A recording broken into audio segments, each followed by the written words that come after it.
ரொம்ப நாளாக பார்த்தீங்கன்னா கொஞ்சம் வயசானவங்க எல்லாருமே அந்த திவான் கேட்காங்க. ஸோ அவங்களுக்காக ஸ்பெஷலாக அதை ரெடி பண்ணியிருக்கேன்.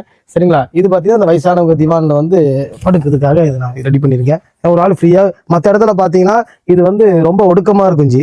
இது நம்ம கம்பெனியில் பார்த்தீங்கன்னா ரொம்ப விஸ்தாரமாக ஒரு ஆள் ஃப்ரீயாக படுறதுக்காக நம்ம ஸ்டெப் பை ஸ்டெப் போட்டிருக்கேன். மேக்ஸிமம் அவங்க வந்து இந்த குறுக்கு சாஞ்சு உட்கார லைக் பண்ணுவாங்க.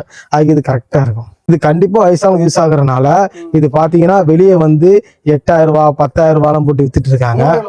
நான் அதுக்காகவே அவங்களுக்காக இந்த செட்டை நான் வெறும் 6,000 ரூபாய்க்கு கொடுத்துட்டு இருக்கேன். வெறும் 6,000 ரூபாய்க்கு இந்த மாதிரி ஒரு ஊர்லயும் செஞ்சு கொடுத்துறேன். ஆமா, அவங்களுக்கு அந்த இதுக்கு தேவைப்படும். இந்த கால் வைக்கிறதுக்கு மூட்டி சைடு வலிக்கும். மூட்டு வலிக்கும் போது இது மூட்டுக்கு நடுவில் வச்சுக்குவாங்க. அப்படி வச்சுக்குவாங்க. ஆமா, அப்படி வச்சுட்டு அவங்க மூட்டை அவங்களே அமுக்கிக்கலாம். ஆமா, அப்படியே சாஞ்சி உட்காந்துட்டு வயசானவங்க வந்து வச்சு மூட்டை மேலே வச்சுட்டு அவங்க மூட்டை அவங்களே எதானா இப்படி அமுக்கிட்டாங்கன்னா அவங்க கொஞ்சம் மூட்டு வலி இருக்காது. நம்ம பிடிஸ் வந்து 10,000 ரூபாய்க்கு அதிகமாக எடுத்தால் தான் நான் ஃப்ரீ டெலிவரி தருவேன். ஆனால் இப்போ இந்த சோஃபா கண்டிப்பாக கொஞ்சம் வயசானவங்க யூஸ் ஆக போகுது. ஸோ அவங்களுக்காக இதை நான் ஃப்ரீயாகவே டெலிவரி எங்கே வேணாலும் பண்ணித்தரேன். ஹோம் டெலிவரி ஃப்ரீயாக பண்ணித்தரேன்.